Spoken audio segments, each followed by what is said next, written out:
I'll let them introduce themselves. But I'm Deb Noller. I'm the CEO of Switch Automation, and our company builds technology for smart buildings. So we're pretty passionate about smart buildings, and the thing that I've heard over and over today is data and experience. And so that's, I think, where I'll be taking a lot of the questions. But Tristan, you want to introduce yourself? Yeah, Tristan Coughlin with Whole Foods Market, Director of Sustainability and Facilities. So I work on built environment sustainability initiatives, including EMS, building automation, engineering, really all things that play into the built environment, focused around efficiency in particular. Hi, Stuart Apley with CBRE. Been with CBRE about 3.5 years now. Before that, with the CIO at Shorenstein. At CBRE, I've got a chance to work with occupiers now, work in the Global Workplace Solutions Group, more recently dedicated to Google, and really has spent a lot of time in their digital building. So it's this topic is passionate for me at the moment, just because it's real and a lot is happening. So one of the big issues with smart buildings is we're taking technology into a whole group of people who are essentially real estate and operations resources. So their background is in operations, FM, energy. They might have engineering backgrounds, and they often are not that familiar or comfortable with technology. So I'm really interested in your personal stories. And what was the time in your career where you were brave enough to venture into this? Because it's hard. Well, my personal story, I like long walks on the beach now. Yeah, I think for me, sustainability is about transparency, and data is that transparency. So it was, I guess there wasn't a specific time, but it was always kind of a no-brainer for me. And actually, it didn't really occur to me that I was potentially an outlier until we had the prep for this call the other day, and Deb kind of called me an outlier, and I was like, am I really an outlier?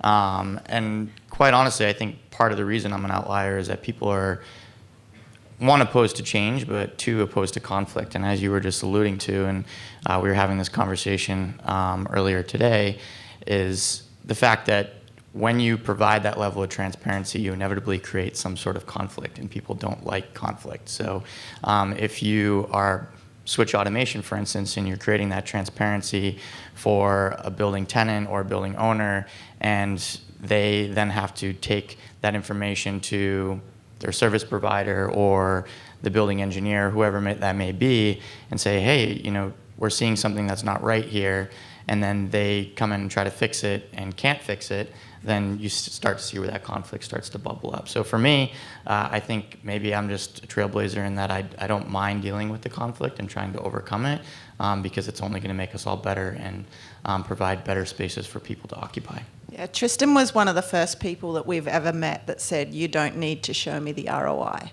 So normally when we go in and have a conversation with any customer, they want to see living, breathing, hard proof of what is the ROI to go on this journey. And Tristan was the one who was, you don't have to explain the ROI to me, I know it. So it just resonated with me, because that's a bit how I feel about smart buildings too. What about you, Stuart? How did you get into smart buildings, and what was the thing that tipped you into it? Because it's hard. Yeah, no, it is hard. So data has always been a passion of mine, and technology and leveraging data to solve business outcomes, business problems. So I came into real estate at Shorenstein probably about 9 years ago from financial services, and was aghast at the vendors and the way that real estate looked at data and didn't really, siloed all over the place. And cybersecurity was an afterthought and for the owners. And so coming to CBRE and having the ability to get involved with occupiers and others who are looking at this at scale, you're really starting to see a difference now in people understanding data, leverage data, how do you use it, how do you solve problems with it. But we're still so early. I mean, you go back to the FM, you talked a little bit about tech engineers. Engineers don't, I think Jesse and I were talking a little bit earlier about problems that we have with owners today is They can solve problems. They've historically solved problems just by gut feel, right? What building is the best building? Something's going to fail because I think I can hear it a little bit. But that's really no longer the case, or that is not really solving true problems. So being able to leverage that data and make it real and actionable, I mean, we're just at the tipping point of the capabilities as a industry. Yeah. I think my pitch to everyone in the room is there's not enough people in this space to fulfill the demand that we're going to need over the next decade, because prop tech, real estate tech, however you want to call it, is becoming an enormous growth potential, and there's just not enough Tristams and Stewarts in the world for companies like us to be able to engage with all of the customers and get these programs into place. So that would be my pitch to everybody in the room, is this is an enormous opportunity for you all to really carve out what I think is the next big career in real estate. So what is a smart building in your mind? If you think about smart, I mean, when people think about smart buildings, they think about that bright, shiny edge building in Amsterdam, the one single building that's got all the bells and whistles and all the sensors and all the cameras and every single system's connected and the people have got the apps. But that's not how I think about smart buildings. How do you think about smart buildings? Yeah, I mean, I think we can describe smart buildings with all the buzzwords that we've heard today, you know, connectivity, AI, IoT, all of the above. I think for me, it's really a living building, a building that interacts with its occupants and has this kind of symbiotic relationship whereby it is truly an ecosystem. And buildings have always been ecosystems, but now we're getting to a point where we can actually bring the building to life, and that I think it's about engagement with its occupants. We spend the majority of our lives inside, unfortunately, these days, whether it be working or living or whatever the case may be. So I think we have a true opportunity to really open the space up from a connectivity perspective and be able to have a dialogue with your building, whereas before it was kind of just a space that you walked into and it was kind of just stupid, right?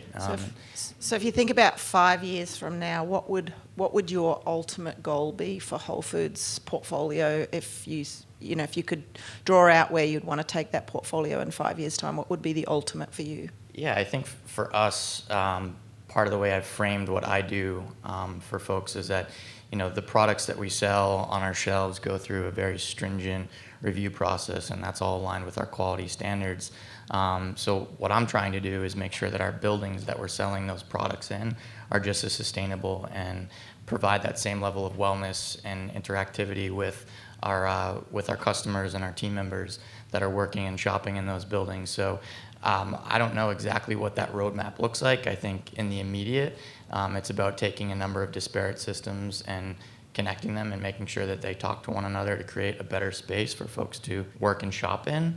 That's the starting point. The end point, I think, is making sure that there's these feedback loops that the folks that are occupying the space can really plug into. And I think that's related to not only just resource use like energy and water and waste throughput and things along those lines, but air quality in the space, security, both security in terms of actual physical security, but also cybersecurity.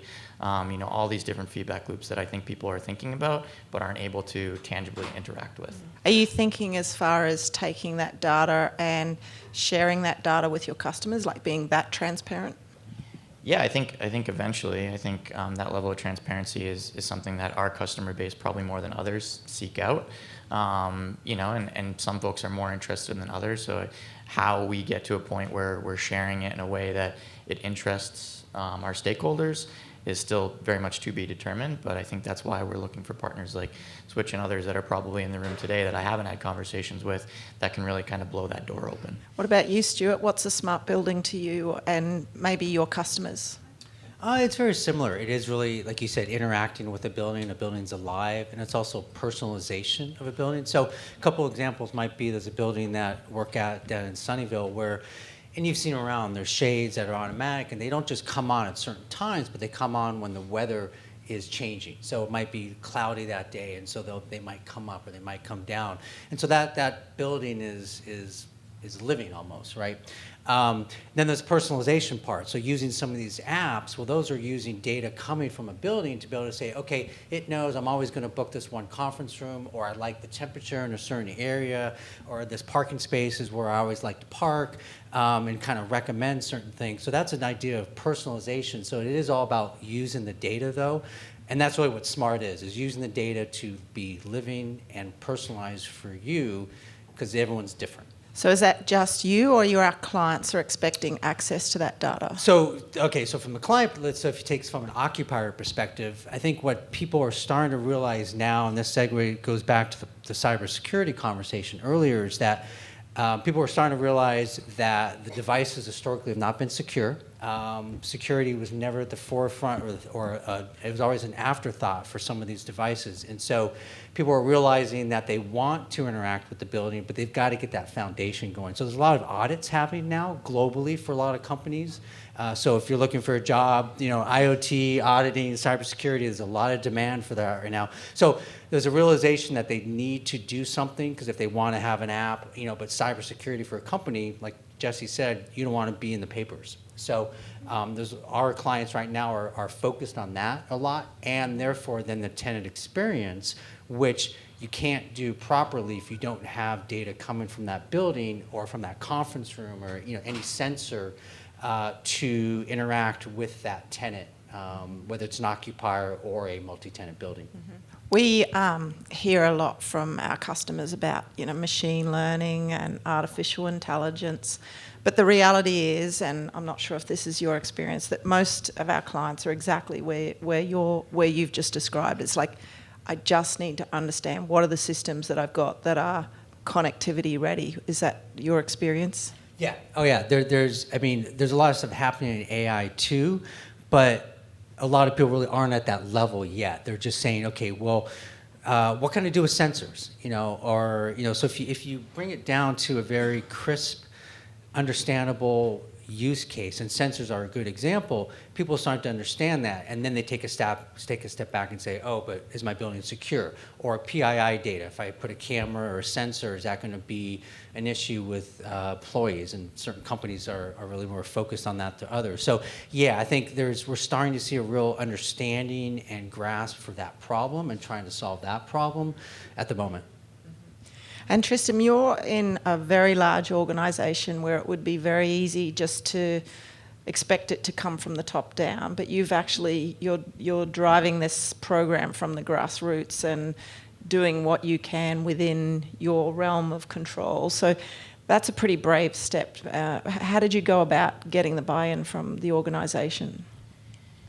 Yeah, it's a good question, and I think part of the reason folks outside of my direct realm of influence aren't thinking about this is because they're thinking about selling groceries, which is, the most important core part of our business. So for me, it's about, again, getting back to how we can sell groceries in a smarter space, in a more interactive space, in a space that people actually want to be in. So Whole Foods tend to be community environments whereby people, don't just come to shop, they come to, have a coffee. We have tap rooms.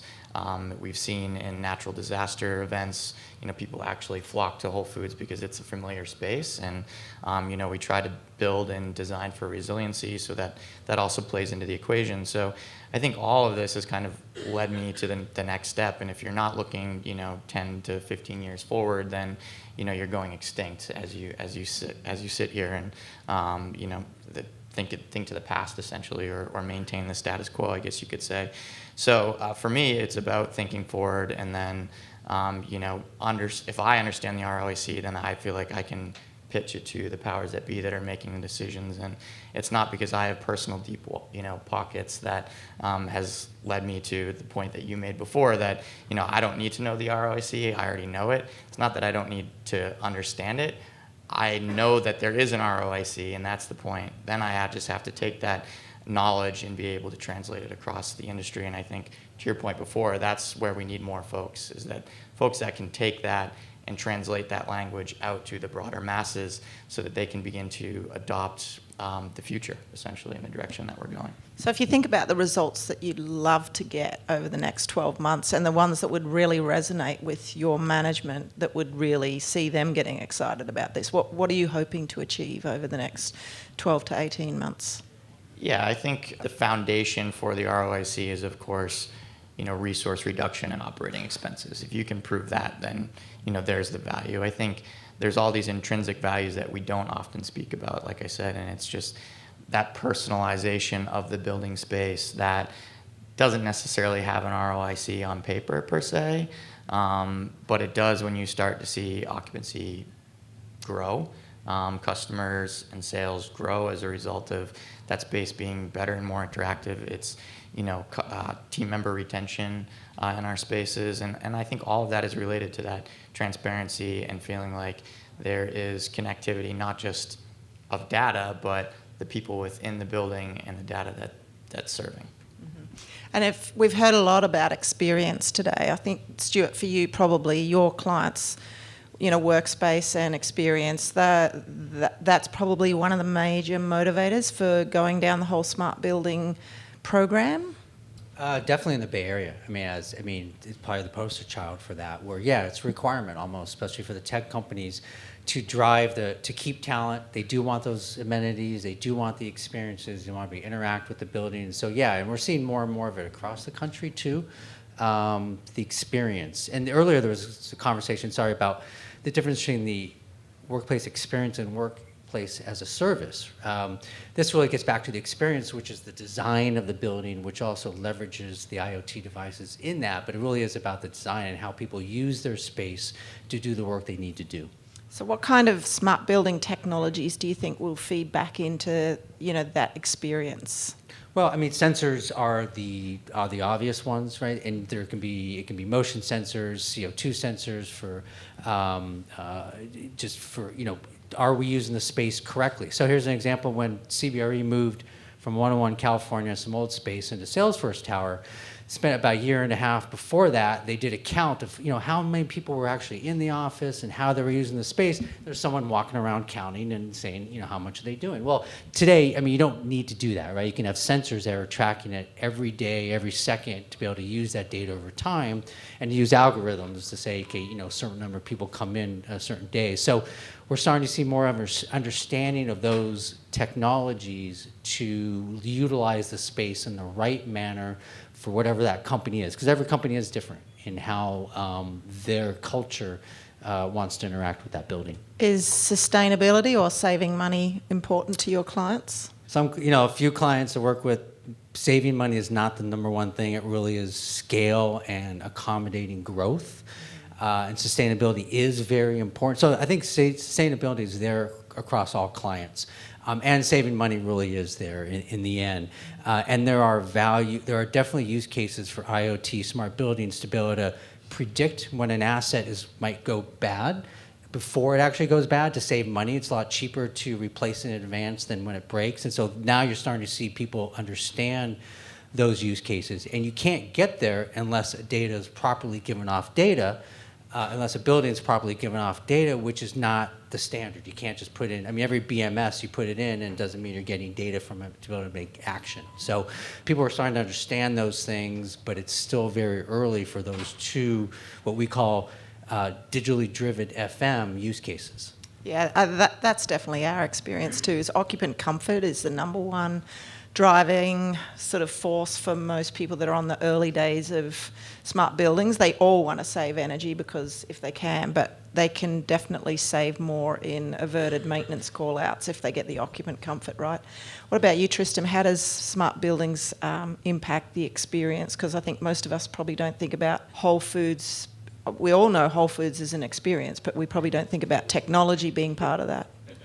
Yeah, and I think that's one of the areas where I have hard time selling what I'm trying to sell on any given day, whether that be smart building technologies or any number of technologies that we're trying to employ, is that a lot of this is happening behind the scenes, right? But I think it does come down to comfort. It comes down to food safety. It comes down to making sure that we're protecting our assets, as you were just mentioning. So a lot of it is not front and center, but it is very much something that you're interacting with, whether it's, again, sensors on our refrigerated cases to make sure that we're keeping them at temp so that the food product is something that we're serving to our customers that isn't going to make anyone sick. I mean, connecting those data points to comfort in our stores because the refrigeration is directly linked to the HVAC, all of these points that, are for the most part disparate today, and not necessarily something anyone's thinking about when they're walking into their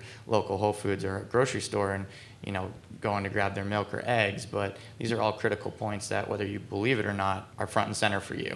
You just have to be aware of them. Yeah, it's a bit like the headline of the cybersecurity, isn't it? That's the headline you don't want.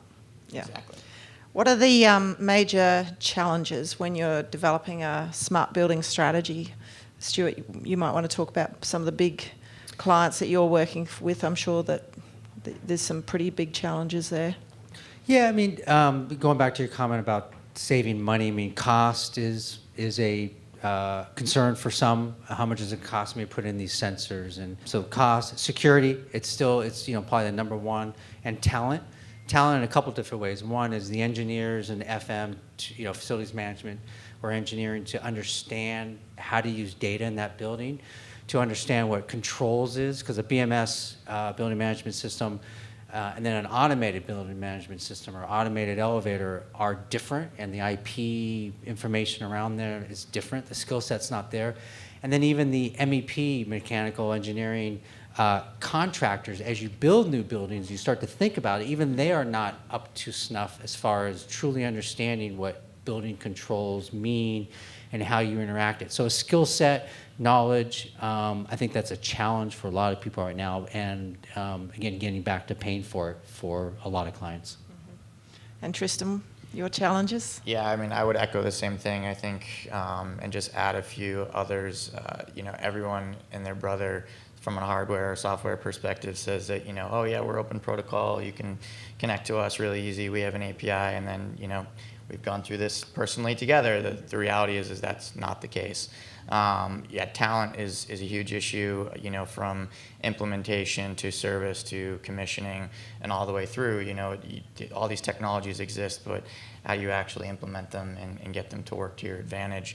And then the actual data portion is, we have more data than we have folks that can do the analytics on it to make it work for you. And I think that's where, AI and machine learning and things along those lines come into play. But even still, you need the people and the talent, as Stuart was just mentioning, to make all that happen. Yeah, I think on the flip side there, that just to be a little bit positive on that whole talent thing, there are a lot of trained engineers in the American market, and there are a lot of trained or graduates that have qualifications where they can become suitable data scientists. You don't have to go out and look for a data scientist. You can go out and look for a maths graduate who, 10 years ago didn't probably have much of a career option other than being a maths teacher. But nowadays, what we're seeing is the building engineering and the opportunity for data science is actually making this a really attractive career option. So we're actually finding that it's quite easy to attract really fantastic building performance engineers, whether they came from energy or mechanical, and then just give them the appropriate amount of training, to the point where I actually think we probably need to start an academy and start churning these people out for people like yourselves to go hire. Because I think it's if you've been doing 10 years of design engineering like some of the people that we've hired, it's so exciting for them to actually impact the performance of buildings. They're really G'd up by it. Yeah, couldn't agree more. What's common misconceptions around developing smart buildings? That you can yell out, Siri, Alexa, do this for me, and that they're automatically going to do it, I think, is one of them. I think, two, that, I think maybe not a misconception, but an uncertainty about, where that information is going. So, the data security piece comes back around, which is actually, in some respects, we're moving at, a snail's pace in some regard, and then we're moving really quick on this end, and there's this kind of convergence where people then kind of meet in the middle, and they're scared to death of what a smart building actually means. So I don't know it's necessarily a misconception, but I think it's an overall fear of the unknown is probably the biggest challenge, and perhaps where a lot of the misconceptions stem from. I think it's just a lack of understanding of what truly is a smart building and what it takes, and that can be on both sides of the spectrum. I mean, installing a sensor can be really easy, right? So people may overestimate, but then they underestimate the challenge of then connecting all these devices to truly make a building smart, and underestimating the legacy issues in some of these older buildings to, again, truly make it smart. Yeah, I think from my perspective, the two misconceptions would be if you've got an old building, then you can't do anything. And I think that's completely wrong, because we do a lot of work with bank branches, which are, some of the dumbest buildings on the planet, quite frankly. And, you can turn those into pretty smart buildings by just putting in some off-the-shelf controllable equipment like smart thermostats or small relays, etc. So I think that is probably one of the biggest misconceptions that I've seen out there. And then the other one is, well, we'll just put some sensors in, and then people not thinking through how all those different sensor systems are going to come together, and where is that data going to go? And then, you just actually got another Internet of Thing, which means that you've got 15 things now to log into to go get that data, and then somebody's got to pull all that into one place and make some sense of it. So yeah, I agree with you. I think and just on that, the cybersecurity piece of it is people don't realize, because we said earlier, data. Where is that data living, and what type of data? So it's not just that someone's not necessarily going to hack into it, but PII data and where does it sit is a big issue at the moment. So I came at this industry from exactly the same place as you. I walked in to a building or a large enterprise client and was shocked that they didn't care where their data was going, that the vendors had it and that they wouldn't hand it over, and they didn't actually treat it as a corporate asset. And coming from an enterprise IT perspective, I was just horrified that they thought that was okay. Do you think that's changing? Do you think customers are valuing the data yet? Yeah, I do think it's changing. We are seeing more and more people trying to take it seriously, get a handle of what they have. There are a lot of large organizations that, some buildings they own, some buildings they lease, and so now you've got that interaction with the landlord. We may not have control over a building system, but there's still data that they may have installed something. So that adds to the complexity too, right? So yeah, but I think you're starting to see more and more companies know it's an issue and trying to understand it and address it more. What about you, Tristan? Did they ask you where that data's going? Who owns it? Yeah, it's a really good question. I mean, I think it's an age-old effect of, whomever produces it owns it, as you were getting to. And I mean, we still see that with, electric drawings and for engineering and architecture. It's like, those folks created them, so they still own it, which, it's shifting, and it's a good shift, and it needs to happen. But yeah, I think the overwhelming attitude is, okay, they created it, it's theirs, whereas no, it's not theirs, it's ours, right? It's and we need that data to inform what we do in the future. And if we don't have that feedback loop, then we're going to continue to operate in the dark, or as we've said a couple times already, in stupid buildings versus smart buildings. And the other big challenge, I think, is finding the budget, because you don't necessarily have a budget to go do a smart building program, right? Your budgets are by and large formed by last year's budget. So you get last year's budget and you say what changed. And so how did you go about finding budget for this? Yeah, it's a good question. I think the budget already exists in many respects. I think it's just about creating a smarter process to develop what you're essentially already doing in many respects, right? Like, it's not that we weren't employing systems previously, and there's a lot of efficiencies to be gained in the implementation process, and then of course the operating process, as we've already identified. So I think it's just a matter of adopting a better procedure to implement the technologies that are available to us, and quite honestly, as we've talked about already, have a return. And as long as we can prove that return, then it's a no-brainer in many respects. So it's not necessarily about finding a new budget or carving out a pocket of the budget in the corner. It's just about doing things better. Stuart, you work with really big companies. Budget be no issue? No, but it's only one that I can think of that budget's not an issue. No, it's a really good question. Budget is an issue. Energy, so energy tends to be a good payback to do something in energy because it usually can find something. If you haven't started down that path, there are usually easy wins to get some ROI back. And then if you can start to prove that, then you can start getting money to do other things. And that's where sustainability, depending upon how important that is for the company. Tenant retention, again, we have a lot of companies, especially in the Bay Area, who look at it from a retention perspective. We've got to have this because talent, we're just fighting so hard for talent. But energy does help pay for it. And the peer company before that was doing the space, they were talking about how important it is to have pilots. Do your clients all expect to do a pilot? Yeah, a pilot is absolutely the best way, right? I mean, try it, just learn from it, iterate. I mean, it gets back to that agile implementation of things, whether it's a product or whatever you're doing. Do it, don't just go spend a year trying to get it done right. Try it, just get a sense for what works, what doesn't work, and go from there and learn. So one last question. If you knew something then that you know now, is there anything that you would do differently, or is there something you wish you knew, when you first started on this journey?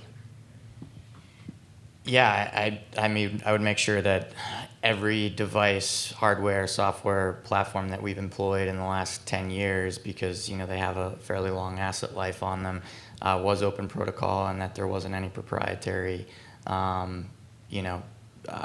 stopgap measures built into these systems so that we could actually interface with them and accelerate the pace to a smarter building space. Yeah, and even when they tell you they are, you still have to validate that. Correct. Stuart, anything you wished you knew back then that you know now? I'd say in so many previous jobs where to be able to articulate to some of these property managers or leaders who think that their engineers know it all and they know about security, to be able to truly show them how vulnerable the buildings truly are without an understanding of cybersecurity and how that relates to IoT. Because you get a lot of executives who think they understand it and think the engineers know it well just because it's their engineers, and they truly don't. So we'll just finish on any advice that you have for anybody that might be embarking on a smart building journey. I'll go first. So I think my advice would be, this doesn't have to be a multi-million-dollar enormous project. Everybody has some sort of systems that have data of value to the organisation, and those systems are digital ready. And it's just a matter of finding the ones that have the least path of resistance, not perhaps the one you started with, and can be connected and pull data and show some sort of results back to the organisation that are pretty, if you do that, it'll be pretty cost effective, and you'll be able to get some early wins and really bring everybody along on the journey. So that would be my advice. Have you got any advice, Tristan? Yeah, start now because you're already behind. I think that's the reality, and I mean, I love that. Start now. Yeah, whether I'm an outlier or not, I mean, I started fairly recently on this path, and I feel like I'm already behind. So if you haven't started, I mean, definitely dive in. The other thing I would say is, we've talked a lot about cost savings and sustainability and saving money and all these things, and from my perspective, sustainability and resiliency and data and transparency are all tied together, and if you don't look at them like an ecosystem that will roll over you if you don't pay attention to it, then you're even further behind than you should be. Yeah, the same thing. So maybe I'll just add to it to really understand if you've done anything, and even in the other system, understand where your data exists, what data you have, because all that data is relevant when you start to look at a smart building. Even work orders that you have currently today, that's important data to be able to understand, is an asset being fixed too often? Right? And so you already have that data. So data governance around the data that you have today at a minimum, in addition to just start small and just try it. Please thank our guests.